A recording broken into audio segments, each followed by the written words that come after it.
especially like working with energy and so forth, if you have your own experience of higher and lower energy and changing energy and so forth.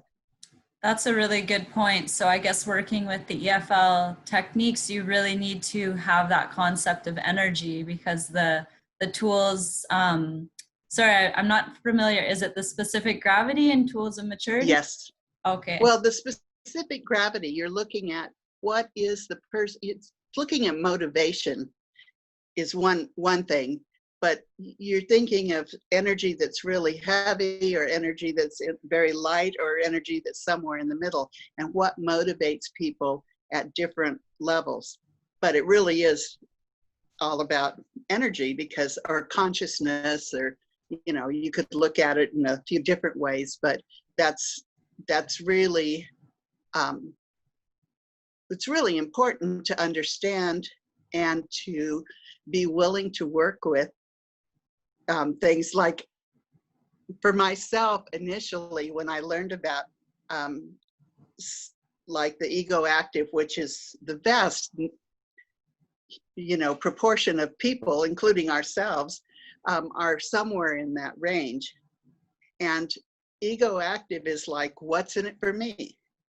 You know, we're not just acting out of a sense of rightness, you know, or we're not so heavy that we're not going to act at all. But for people who are in the kind of lower ego active, they need some kind of tangible reward to be motivated. And I had a hard time with that, because I always had the feeling that children should be good for nothing, you know, which is, of course, a play on words, you know, good for nothing, but also they should just do the right thing because it's the right thing, or because I told them to, you know, Yeah. which of course means it's the right thing. Anyway, so it was hard for me to accept that I would need to do that sometimes if it was important to me to motivate them to take certain actions. As you get into the higher ego active, the lighter ego active, it's more about helping them feel intrinsic rewards, or things that were not so tangible, like just having you say, wow, I noticed what you did, that was very helpful. That would be enough for them. But they would still need something like that. They wouldn't be acting solely from their own motivation.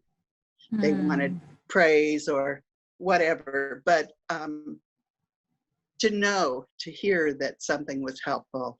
But that for me was easier to accept. But at some point, you know, you're just thinking, and of course, most of our students were not super, you know, in the lower levels, so heavy or so ego active, but some of them were, especially about some things.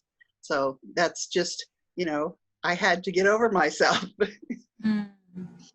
You shared a great story about having a child get motivated to do his handwriting assignment. Can you share that story? Oh, yes. And actually, I remember it because, see, some of these things I would mention as I was chatting with Usha, and she would remember these stories, because later, lots of times I wouldn't.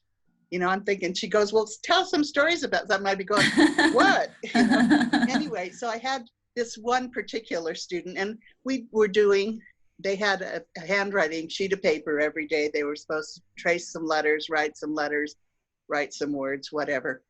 And most of the kids would just do it, you know. And one of them one day said, oh, would you write the letter on my back while I'm writing it on my paper? I think that'll help me feel how to make it. And so I did. And then pretty soon all the kids, you know, write on me too, write on me too. And but this particular child was hard to even get started doing it, but mainly he would, you know, you'd kind of cajole him into doing a little bit, but then suddenly it was time for snack or lunch or something. He'd have a third of his paper done, maybe. And, you know, I never felt like it was the right thing to say, sorry, you can't eat because you're not done yet. That didn't feel right. But I thought, okay, what can I do? What can I do? And he was very physically oriented. He was also very feeling oriented. And he always wanted me to write on his back. Mm. And, you know, I'd just do it like I did with the other kids. I'd do the letter a couple times and then I'd move on. But it just seemed like he was always asking for more. So finally I thought, okay, well, how can I use this? Because it's something, you know, if it's going to be a reward, it has to be a reward for them, not something that would be rewarding to me. And I thought, this is something he likes. Let's see what can happen.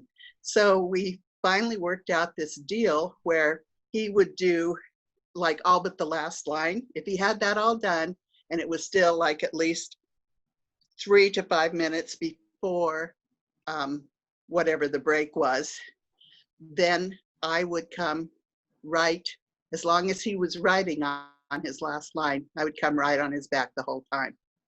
And that was enough to get him going. And, you know, so many of these things after a while, they don't care about the reward anymore. They just gotten moving on it. It was the inertia that was sometimes the hardest part to want to do it. Once they were more flowing with it, then it wasn't so much an issue. But that really appealed to both his physical, he liked the tactile sensation, but also the fact that, you know, his teacher was writing on his back and all that. So that's amazing that you tuned into him that way and just felt what it was that he needed to have that, just that boost, basically. That's so yeah. Well, that's one thing I love about some of the things, the tools we have to work with because of the Education for Life principles, just that knowledge, this knowing about the stages of maturity, where they are in general, the whole group is, you know, whether they're in the feeling years or the will years or, you know, somewhere getting close to the border. So you can help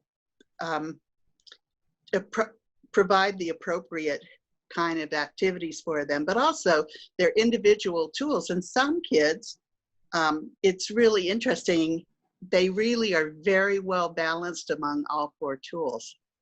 So then you just see, well, with this situation, what tool do they respond most to? Same with specific gravity.